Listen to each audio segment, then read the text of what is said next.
다니엘 8장 1절에서 27절까지 본문이 조금 길지만 함께 나누겠습니다.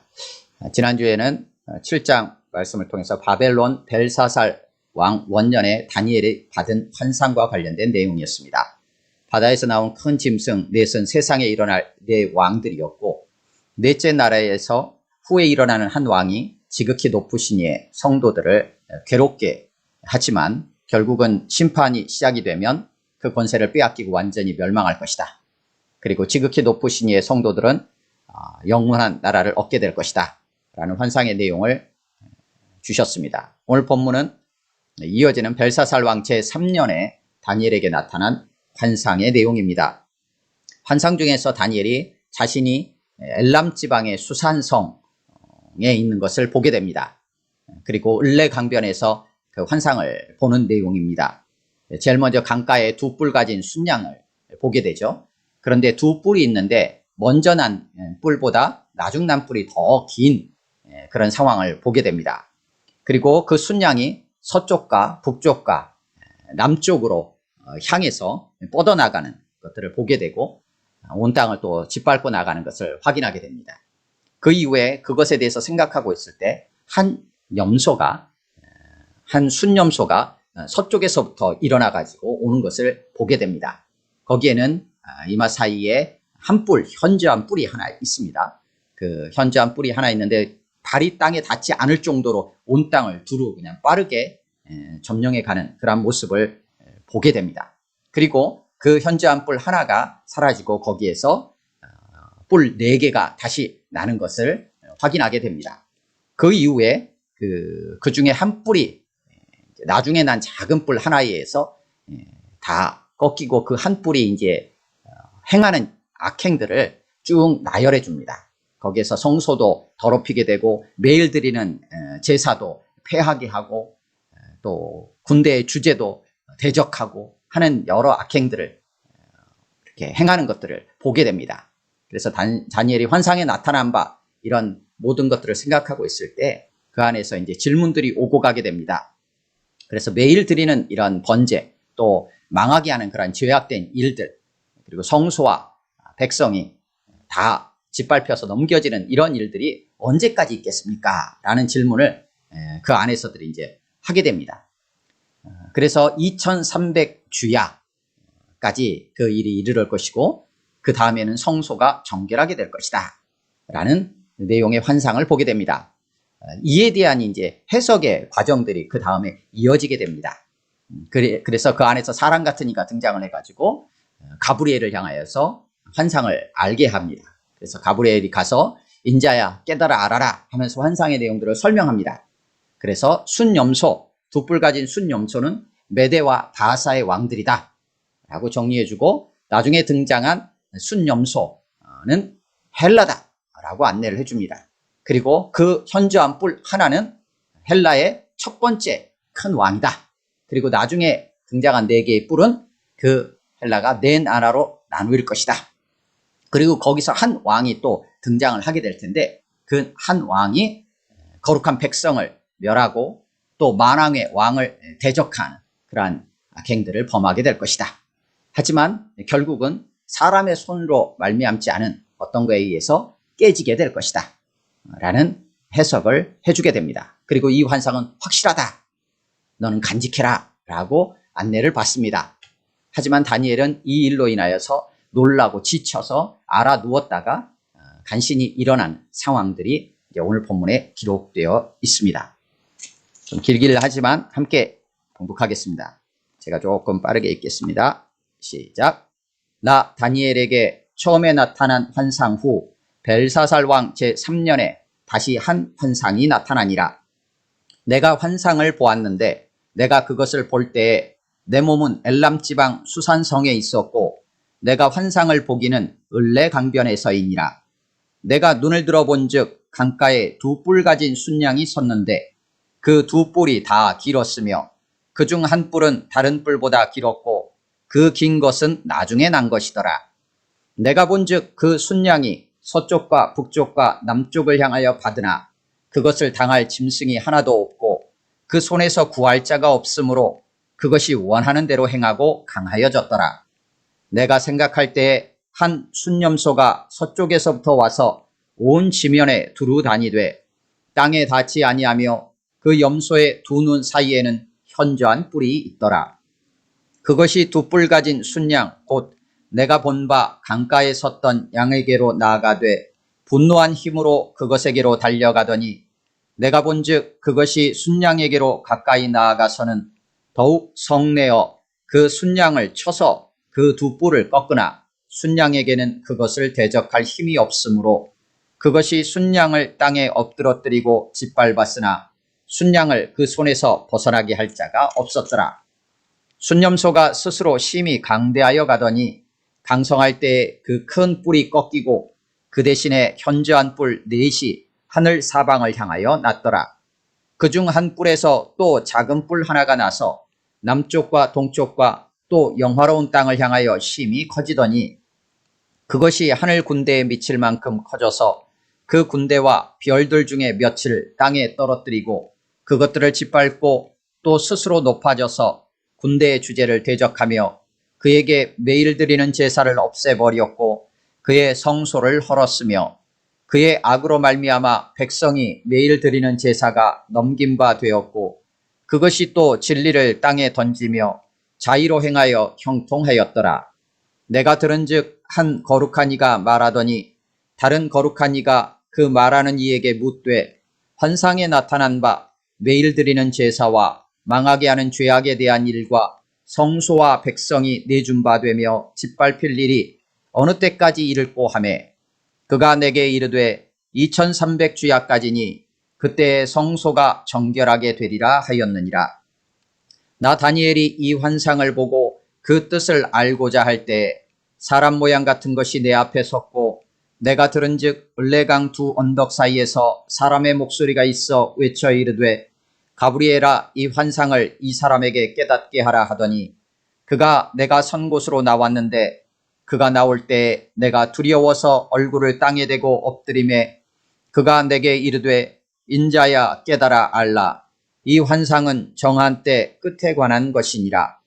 그가 내게 말할 때 내가 얼굴을 땅에 대고 엎드리어 깊이 잠들매 그가 나를 어루만져서 일으켜 세우며 이르되 진노하시는 때가 마친 후에 될 일을 내가 네게 알게 하리니 이 환상은 정한 때 끝에 관한 것임이라. 내가 본 바 두 뿔 가진 순양은 곧 메대와 바사 왕들이요 털이 많은 순념소는 곧 헬라 왕이요 그의 두 눈 사이에 있는 큰 뿔은 곧 그 첫째 왕이요 이 뿔이 꺾이고 그 대신에 네 뿔이 났은즉 그 나라 가운데에서 네 나라가 일어나되 그의 권세만 못하리라. 이 네 나라 마지막 때에 반역자들이 가득할 즈음에 한 왕이 일어나리니 그 얼굴은 뻔뻔하며 속임수에 능하며 그 권세가 강할 것이나 자기의 힘으로 말미암은 것이 아니며 그가 장차 놀랍게 파괴 행위를 하고 자의로 행하여 형통하며 강한 자들과 거룩한 백성을 멸하리라. 그가 꾀를 베풀어 제 손으로 속임수를 행하고 마음에 스스로 큰 채하며 또 평화로운 때에 많은 무리를 멸하며 또 스스로 서서 만왕의 왕을 대적할 것이나 그가 사람의 손으로 말미암지 아니하고 깨지리라. 이미 말한 바 주야에 대한 환상은 확실하니 너는 그 환상을 간직하라. 이는 여러 날 후의 일임이라 하더라. 이에 나 다니엘이 지쳐서 여러 날 앓다가 일어나서 왕의 일을 보았느니라. 내가 그 환상으로 말미암아 놀랐고 그 뜻을 깨닫는 사람도 없었느니라. 아멘. 예, 본 말씀을 각자가 3, 4분 정도 묵상하겠습니다. 예, 거기까지 보시겠습니다. 예, 오늘 본문 다니엘 8장 말씀은 다니엘 7장에서부터 이어지는 환상으로 이해할 수도 있습니다. 다니엘서 전체가 언어, 쓰여진 기록된 언어를 따라서 구분을 하면 이제 7장이 끝나고 아람어가 끝납니다. 그리고 8장 1절부터는 다시 히브리어로 쓰여져 있습니다. 그래서 1장에서 2장 초반까지 히브리어로 쓰였었고 2장 초반부터 아람어로 기록이 되어서 여기 7장까지 기록이 되어 있었습니다. 그리고 8장부터 끝까지 다시 히브리어로 기록이 되어 있습니다. 그래서 그런 흐름 속에서는 7장과 8장이 단절이 됩니다. 그런데 7장부터는 다니엘 개인이 받은 환상과 관련된 내용으로 있었기 때문에 7장과 8장은 또 연결이 됩니다. 그런데 7장은 아람어로 쓰여 있기 때문에 아람어는 당시 지금으로 우리로 따진다면 영어와 같이 공용어라고 생각을 하시면 됩니다. 그래서 7장은 환상에 대해서 해석을 하면서도 특정한 어떤 고유명사를 사용하지는 않습니다. 특정한 대상을 지칭하지는 않아요. 여전히 환상을 해석했지만 그냥 네 왕들이 있다. 거기서 한 왕이 일어날 것이다. 이런 형태의 해석이 있었습니다. 그래서 7장은 좀 더 폭넓게 세계의 모든 역사들 또 혹은 세계의 권세들과 관련되어지고 마지막 때 어떤 모습들을 이렇게 큰 덩어리 안에서 좀 보여주는 것을 우리가 이해를 합니다. 하지만 오늘 본문 8장의 환상은 특정 나라가 딱 정확하게 등장을 합니다. 그러면서 이 8장에서는 우리가 다른 걸 생각하지 않고 이 환상에서 말하고 있는 이 짐승들이 이 순양과 순염소가 어떤 나라를 지칭하고 있구나라는 것을 딱 우리가 다른 걸 생각하지 않고 이해할 수 있습니다. 그럼에도 불구하고 전체를 다 그렇게 특정하지 않고 나라만 특정을 합니다. 부분적으로는 특정을 하고 뒷부분으로 가서는 또 정확하게 특정을 하지 않아요. 이것은 실제 역사 속에서 있었던 부분들을 통해서 이 환상의 내용들이 성취되었구나라는 것을 우리로 알게 하면서 동시에 뒤쪽 후반부를 특정한 어떤 인물로 지칭하지 않음으로써 폭넓게 이 환상의 부분을 오늘날 우리에게까지도 이어서 적용해 볼 수 있도록 한 것으로 우리가 이해를 합니다. 8장 1절에는 이렇게 시간적인 배경이 나옵니다. 벨사살 왕 제3년에 환상이 나타났다 기록합니다. 그러니까 아직은 바벨론입니다. 아직은 바벨론이에요.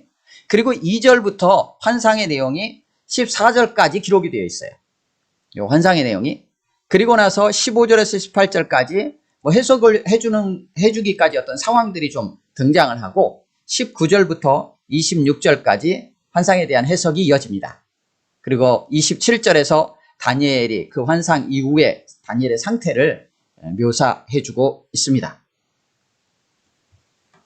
오늘 본문에는 두 짐승이 등장을 합니다. 하나는 순양, 두 뿔을 가진 순양이 등장을 하고 하나는 한 뿔을 가진 순염소가 등장을 합니다. 그래서 앞부분의 환상의 내용들은 정확하게 이 두 짐승, 두 가축이 무엇을 의미하는지 뒤에 있는 해석을 먼저 확인하고 보는 것이 나을 것 같습니다. 20절입니다. 20절 같이 읽습니다. 시작. 내가 본 바 두 뿔 가진 순양은 곧 메대와 바사 왕들이요. 21절. 털이 많은 순염소는 곧 헬라 왕이요. 까지. 그러니까 앞에 등장하는 순양은 메대와 바사라는 거예요. 그러니까 두 뿔인데 메대와 바사니까 어떻게 되겠어요? 앞에 이제 묘사가 되어 있습니다. 3절에 보면 두 뿔이 있는데 두 뿔이 다 길었다. 근데 한 뿔이 다른 뿔보다 길었다. 그 긴 것은 나중에 난 것이다. 이렇게 되어 있어요. 그러니까 메대 바사는 두 나라가 이렇게 합쳐진 거예요. 먼저는 메대가 보다 더 강성했어요. 그런데 바사가 나중에 일어났지만 메대를 딱 다 흡수해가지고 메대 바사 제국을 이루게 됩니다. 이것을 이 두 뿔의 모양을 통해서 표현해주고 있어요. 그렇게 해석할 수 있는 근거는 이 두 뿔 가진 순양이 메대와 바사의 왕들이다라고 분명하게 해석을 하고 있기 때문이에요. 여긴 여지가 없어요.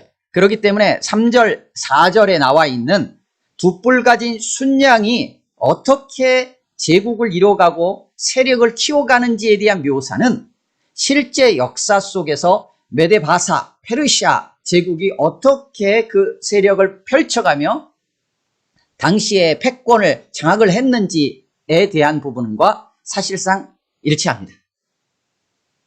그래서 4절에 보면 순양이 어느 방향을 잡냐면 서쪽과 북쪽과 남쪽을 향하여 바다예요. 그러니까 페르시아로 따지면 우리 쪽하고 가까워요. 우리나라 쪽하고 가까우니까 여기서부터 서쪽으로 북쪽으로 남쪽으로 진격해 갑니다. 이제 이런 상황들이 물론 이제 동쪽으로도 진격한 부분이 있지만 전체적으로는 이런 모양이에요. 그래서 당할 짐승이 없고 메대와 바사가 이렇게 세력을 키워가는 거예요. 이런 모습들을 3절 4절에서 보여줍니다. 그래서 해석할 때는 세부 사항들에 대해서 다시 기록하지 않아요. 다만 순양이 메대 바사라는 것만 밝혀요. 그러면 앞에 환상의 내용 그대로 메대 바사가 세력을 키워갔던 것들을 보면 돼요. 그리고 순염소는 헬라라고 분명하게 밝혔어요. 그렇기 때문에 5절부터 등장하는 내용, 5절부터 8절까지의 내용은 헬라 제국의 형성 과정으로, 물론 이제 초기는 아니고요, 제국을 이루는 어떤 과정으로 이해하시면 돼요. 그래서 5절에 보면 서쪽에서부터 와서, 그러니까 헬라가 메데바사보다는 서쪽에 있었죠. 그러니까 서쪽에서부터 이제 메데바사 쪽으로 동쪽으로 와가지고 온 지면에 두루 다니는데 땅에 닿지 아니하며 땅에 닿지 않을 정도로 굉장히 빠르게 제국을 그 땅들을 섭렵해 갔다라고 이해를 해요. 헬라의 첫 번째 왕이, 물론 이제 헬라가 제국을 이루는 데 있어서 첫 번째 왕은 알렉산더 대왕이죠. 알렉산더. 이 알렉산더가 거의 10년 만에 당시 그쪽 전체를 다 흡수하고 제국을 형성을 했어요.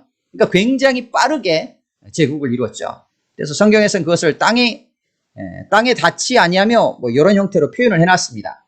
그래서 6절 이하 7절, 7절까지 계속 그 어떻게 꺾어나가는지, 메대와 바사를 점령해 가는지를 이렇게 좀 묘사해 주고 있습니다.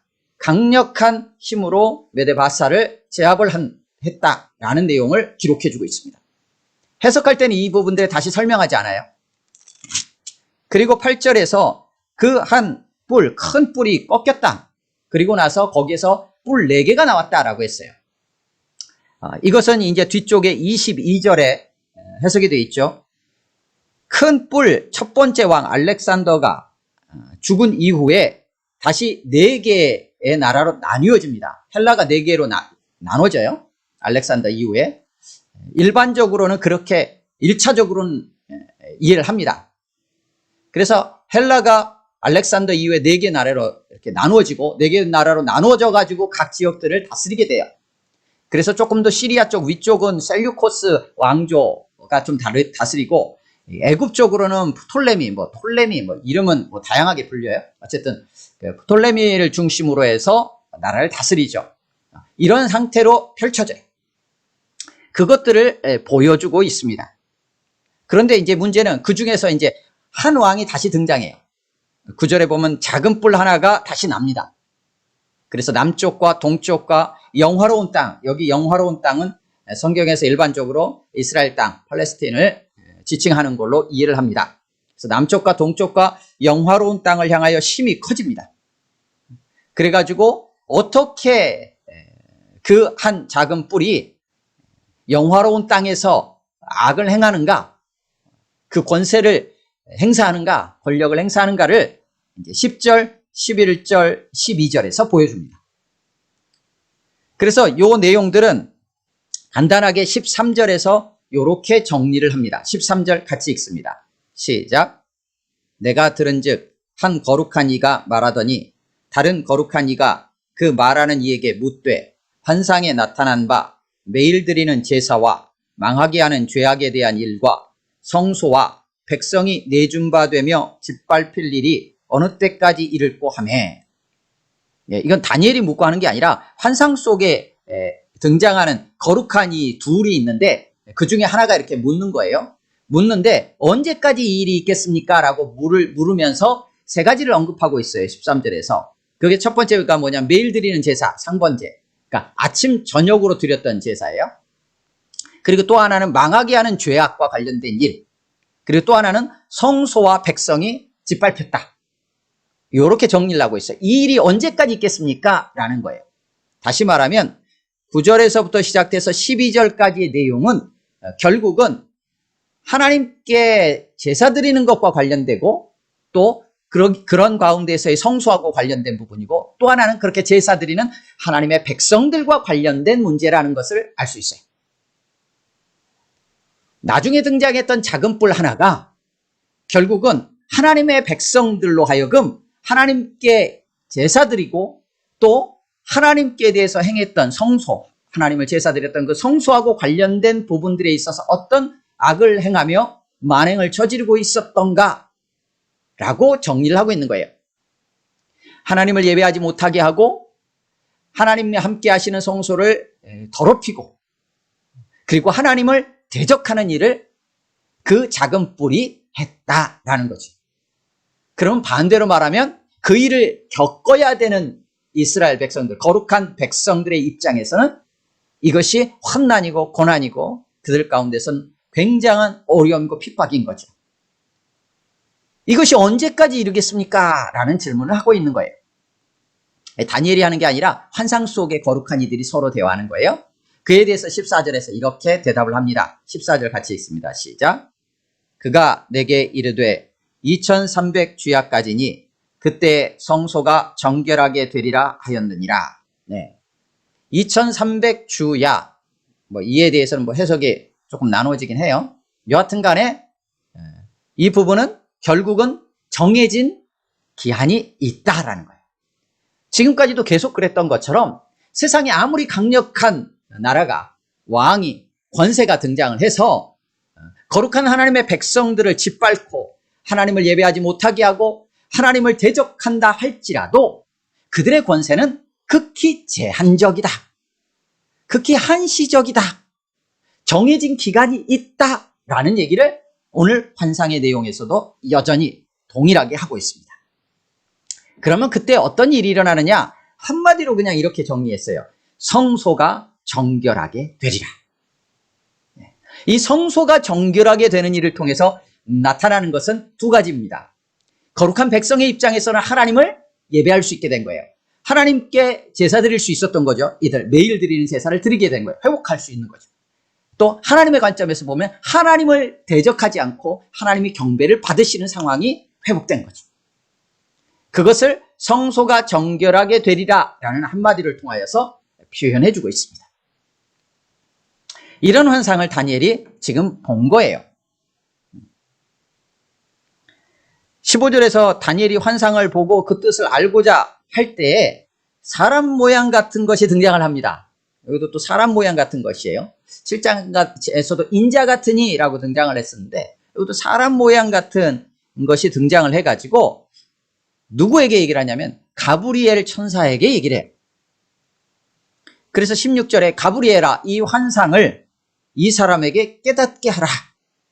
그러면 가브리엘, 성경에 등장하는 천사의 이름이 가브리엘, 또 다니엘에 등장하는 한 명이 미가엘 이렇게 등장을 하는데 가브리엘도 천사 장급으로 보통 이해를 해요.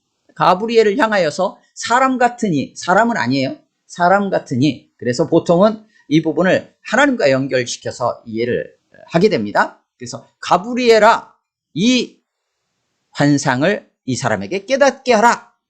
이에 따라서 17절에 다니엘이 선 곳으로 가브리엘이 옵니다. 그러자 이 다니엘이 두려워서 얼굴을 땅에 대고 엎드리는 상황이 펼쳐지죠. 그때 인자야, 이것은 사람의 아들아 이 얘기죠. 가브리엘이 다니엘을 향해서 하는 얘기예요. 인자야 깨달아 알아라 하면서 이 전체 환상에 대한 내용을 한마디로 딱 이렇게 정리합니다. 17절 후반에 이 환상은 정한 때 끝에 관한 것이라 라고 정리합니다. 그러니까 이 환상 전체가 무엇과 관련됐냐면 끝과 관련돼 있다는 거예요. 그런데 그 끝은 정해져 있다라는 거예요. 그러니까 그 끝이 되기까지는 정해진 시간이 있다라는 것을 확인할 수 있죠. 그러면서 18절에서 다니엘이 얼굴을 땅에 대고 엎드려 잠이 들어요. 오늘 8장에 보면 8장 27절에도 다니엘이 환상의 의미들을 깨닫고 나서 지쳐서 여러 날을 알아 누워요. 그래가지고 간신히 일어나가지고 몸을 추스리고 하던 일을 하게 되는 거예요. 그리고 여전히 다니엘은 27절에 의하면 그 환상으로 말미암아 놀랐고 깨닫지도 못하고 있어요. 27절에 그 뜻을 깨닫는 사람도 없었느니라 이렇게 되어 있는 것은 다니엘이 깨닫지 못했다라는 얘기예요. 또 다른 사람이 있다는 의미는 아니고요. 그러니까 다니엘의 모습은 환상을 보면서 환상을 설명해 주기 위해 온 가브리엘, 그 앞에서도 지금 어떻게 해야 될지 주체를 못해서 잠이 들고 다 환상의 의미를 들은 다음에도 알아 눕고 그리고 나서도 정확히 무엇인지 깨닫지 못했다. 이렇게 기록하고 있어요. 그래서 다시 한번 이 환상의 내용과 연결시킨다면 끝에 관한 일이잖아요. 정한 때, 정하신 때가 있어요. 끝에 마지막 때에 있는 일인데 이에 대한 일은 다니엘도 결국은 모르는 거예요. 하나님만이 아셔요. 그리고 그때 어떻게 행하실지, 언제 행하실지, 구체적으로 어떤 일들이 일어날지에 대한 모든 것들은 명확하게 아시는 분 오직 하나님 한 분뿐이세요. 그 하나님께서 우리에게 알려주시는 범위 안에서 우리가 깨달아 알 수 있는 거예요. 다니엘도 예외는 아닙니다. 그러면서 20절, 21절에서 순양과 순염소가 메데바사와 헬라라는 것을 이렇게 이야기해 줍니다. 그렇기 때문에 이것은 다른 여지가 없어요. 본문에서 그렇게 분명하게 해석을 해줬기 때문에. 그런데 21절 뒤에 보면 큰 뿔은 곧 그 첫째 왕이요 라고 되어 있기 때문에 헬라 제국을 이루는 첫 번째 왕으로서 알렉산더를 우리는 생각을 합니다. 그리고 22절에서 네 뿔이 난 것은 네 나라로 나누인다 라고 되어 있기 때문에 알렉산더 이후에 헬라가 네 나라로 나누있다 라는 것을 연결시키는 부분에 있어서는 뭐 거의 이견이 없습니다. 그리고 나서 23절부터 25절까지 이제 한 왕이 또 등장합니다. 네 나라 가운데서 마지막 때에 한 왕이 일어나는데 묘사들이 이제 앞에 나와 있기로는 9절에서 12절까지의 내용이에요. 9절에서 12절까지 그 한 작은 뿔이 어떠한 일들을 행했는지가 나와 있었어요. 근데 여기에서는 23절에서 25절까지는 그 작은 뿔이 일어나게 되는 한 왕인데 그 한 왕의 그런 모습이 어떠한지에 대한 부분들을 조금 더 보여주고 있는 것 같아요. 23절에 보면 반역자들이 가득할 즈음에 한 왕이 일어난다. 그 얼굴은 뻔뻔하다. 속임수에 능하다. 권세가 강하다. 그런데 24절 중반에 보면 자기 힘으로 말미암은 것이 아니다. 자기 힘이 아니에요. 그러니까 마지막에 등장하는 이 한 왕이 자기 힘도 아닌데 자기 힘인 것처럼 권세를 막 부려요. 그런 모습이 거짓과 속임수에 능하고 이제 그런 모습들이죠. 그러면서 자기 힘도 아닌데 그 힘으로 막 놀랍게 파괴 행위를 하고 자의로 행하여 자기 마음대로 해서 자기 하고 싶은 대로 하는 거예요. 그러기에 24절에 나와 있는 형통했다라는 표현은 이것은 좋은 의미는 아니겠죠.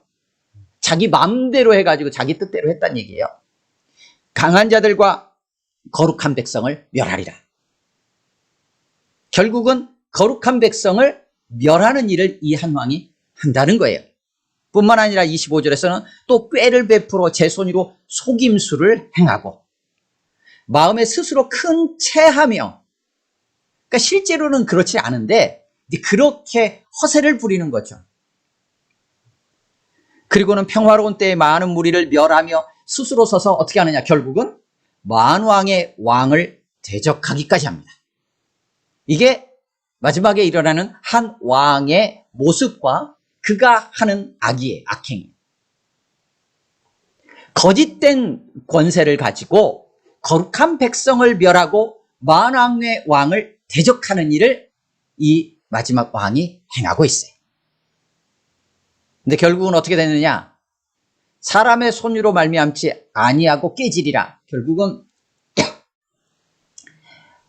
이런 표현들이 다니엘 2장에도 등장을 했었잖아요. 큰 신상이 있었는데 뜨임돌, 사람의 손으로 하지 아니한 돌이 날라와가지고 그 신상을 무너뜨렸잖아요. 하나님에 의해서 결국은 심판을 받게 되는 모습을 보여주고 있어요. 그러면서 26절에 뭐라고 정리하냐면 이미 말한 바 주야에 대한 환상은 확실하다. 이렇게 정리해요. 주야. 주야가 어디에 등장했냐면 14절에 등장했죠. 2300 주야. 2300 주야라는 것을 해석을 하면서는 뭐라고 다르게 표현했냐면 17절과 19절에서 정한 때 끝 이렇게 표현했어요. 그것을 26절에서 다시 주야에 대한 환상이라고 정리하고 있는 거예요. 그러니까 결국은 같은 의미예요. 이게 확실하다. 그 환상을 간직해라. 여기서 뭐 간직한다는 것은 뭐 앞에 뭐 칠장처럼 마음에 이렇게 새긴다 이런 개념이 아니고 봉인해 둔다는 거예요. 잘 보관해 두라는 얘기예요. 그런 의미예요. 여러 날 후의 일이다 라고 하면서 해석을 마칩니다. 그리고 다니엘은 알아둡습니다. 뭐 구체적으로 세부적인 내용들은 사실 이렇게 해석하는 부분들이 이해가 좀 갈라지고 나누어지는 부분들이 있습니다. 19절 같은 경우도 좀 어려운 부분이고요. 그래서 우리 한글 성경에만 해도 19절을 세 가지로 다르게 번역을 해놨어요. 그래서 19절을 사실 어떻게 이해하느냐에 따라서 전체적인 내용의 이해에 있어서 조금씩 좀 달라지고 또 많은 질문들이 생길 수 있습니다. 그런데 이제 그런 것들을 지금 다루기에는 뭐 한계가 있기 때문에 그런 건 다 놔두고 결국은 이 환상을 통해서 얘기하려고 우리에게 하시고자 하는 말씀이 무엇인가 라는 부분들에만 좀 초점을 맞추려고 합니다. 그것은 계속해서 강조되고 있지만 정한 때 끝에 관한 것이라는 거예요.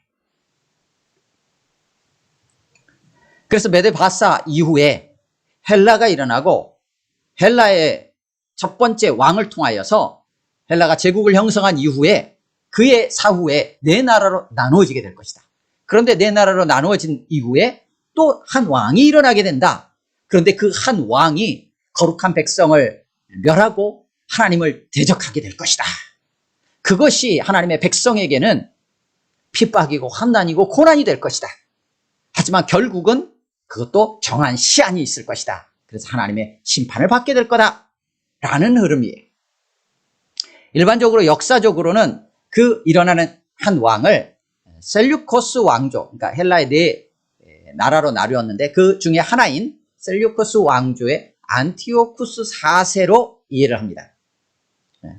그의 별명은 에피파네스예요. 그래서 안티오쿠스 4세 에피파네스라는 이 왕이 행했던 악행, 그 악행의 모습들, 거룩한 백성을 향한 핍박, 만행, 그것들이 오늘 본문 환상 속에 나오고 해석을 통해서 등장하는 내용들과 거의 일치하는 것으로 일반적으로 이해를 합니다.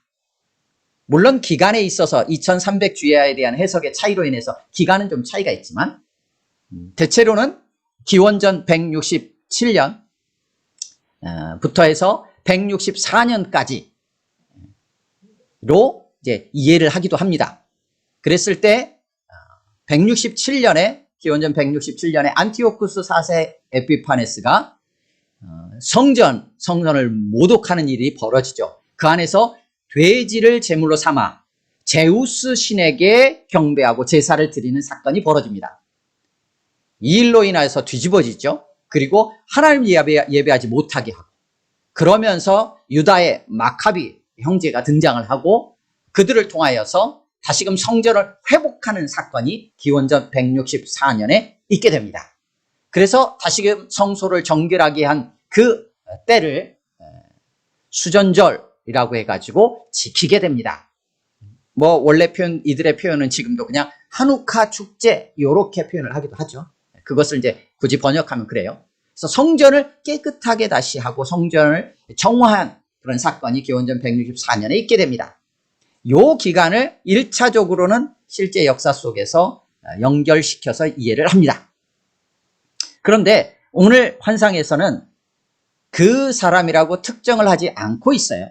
그러니까 그 사람을 1차적으로 생각할 수는 있어요. 그때를 생각할 수는 있어요. 하지만 그때만이 아니라 언제든지 하나님께서 진노하시고 하나님께서 심판하실 마지막 정한 때 끝에는 어떤 일이 일어나게 될 것인가에 대한 것으로 우리가 적용해서 이해해 볼 수 있습니다.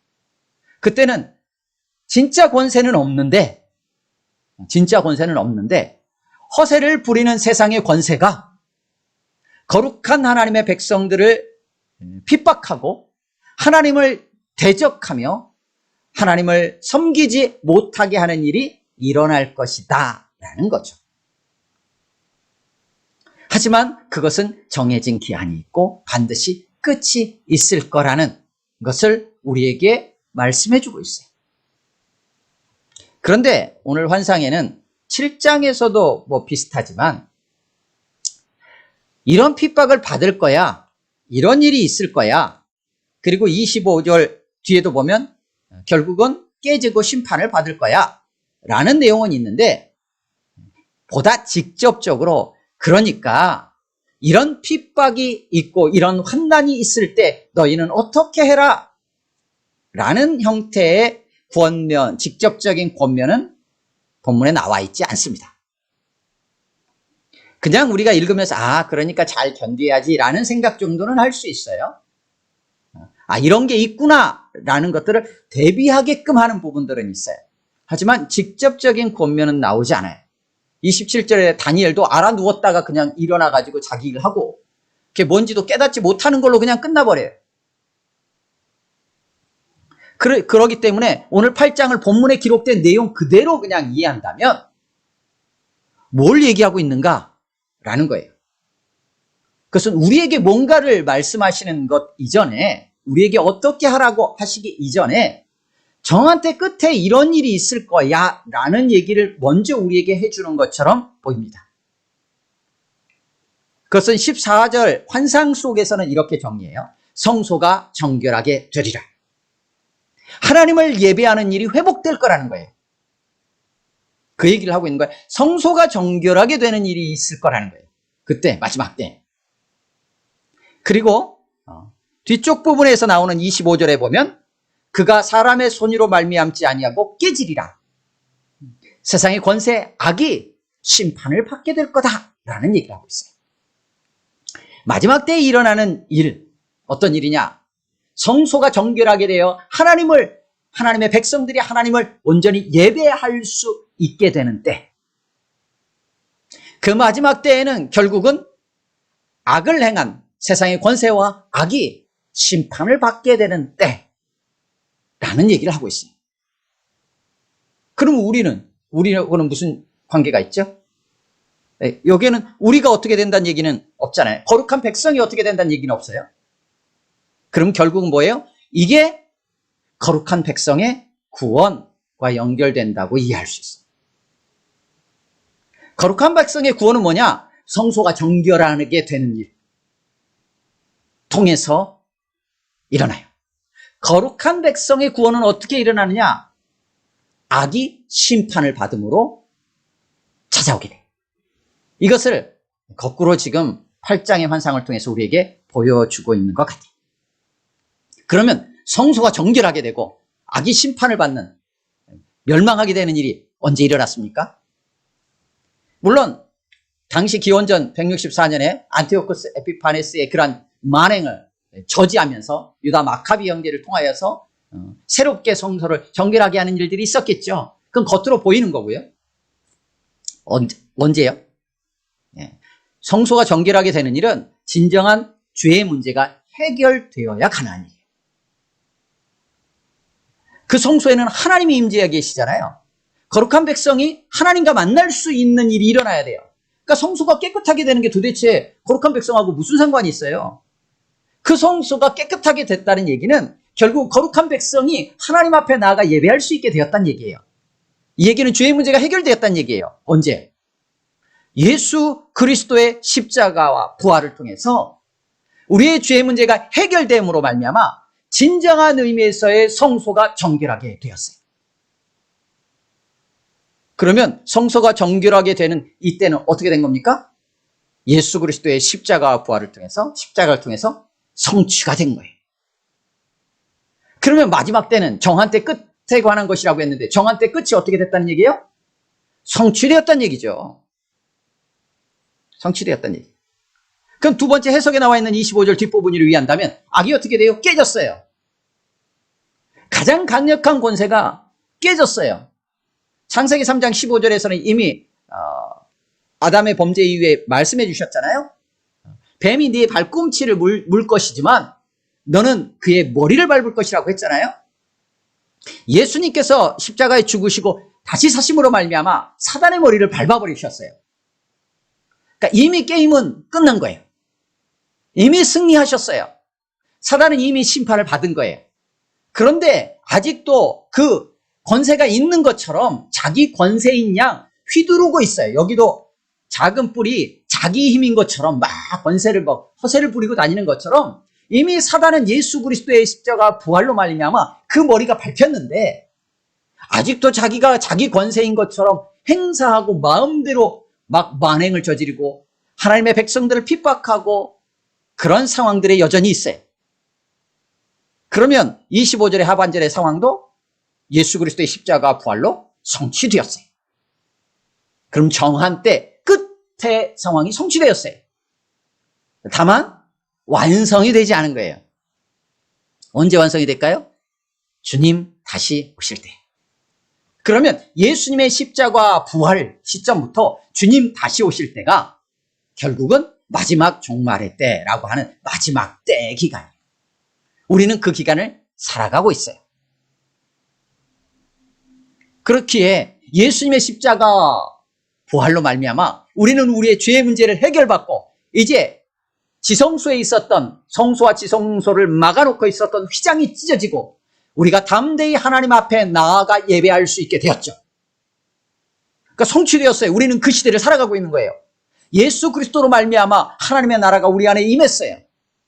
하나님의 나라를 소유한 자로 살아가고 있어요. 이미 사단의 머리를 밟았어요. 그래서 우리가 사단과 막 씨름하고 있을 저기가 아니라 하나님을 예배하고 하나님께 집중하고 하나님 한 분 그분만을 붙잡는데 우리의 삶을 드리는 것이 합당한 삶의 시대를 우리는 지금 살아가고 있는 거예요.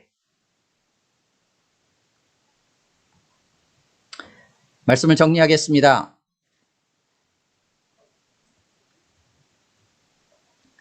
이 8장 본문에 기록된 내용의 초점은 정한 때 끝에 관한 거예요. 정한 때가 있다는 것, 끝이 있다는 것, 성소가 정결하게 되면 하나님의 심판이 있었어요. 그때 일어날 일, 그것을 이제 오늘 본문, 특별히 이 한 왕의 만행, 악행을 통해서 보여주고 있어요. 거룩한 백성을 멸하고 하나님을 대적하는 일이었어요. 그런 권세가 지금도 있다는 거예요. 하지만 그 권세는 진짜 힘 있는 권세가 아니라 이미 패한 권세예요. 우리는 어떻게 하라는 거예요? 직접적인 권면은 없지만 다니엘은 놀라고 깨닫지도 못하고 그냥 봉인해 두어야 했어요. 하지만 우리는 예수 그리스도 안에서 이 오늘 8장 본문의 환상이 성취된 시대를 살아가고 있습니다. 다시 오실 때 완성될 이 환상을 우리는 보면서 살아가고 있습니다. 그래서 요한계시록 13장은 7장과 8장에 등장하는 이 환상이 같이 묶어져서 나와요. 거기에 보면 계시록 13장 9절에 보면 권면하고 있는 내용이 하나 나와요. 성도들의 인내와 믿음이 여기 있다라고 하면서 나와요. 오늘 본문에 나와 있지 않지만 그러기에 이 시대에 가짜 권세들을 가지고 우리를 핍박하고 우리가 환난인 것처럼 우리가 힘겨워하고 있지만 영혼은 능히 죽이지 못하고 몸만 못 살게 하는 그러한 거짓된 권세에 굴복하지 말고 믿음으로 인내하며 이 시대에 주님을 예배하며 주님을 붙잡도록 안내해 주시는 말씀으로 이해할 수 있습니다.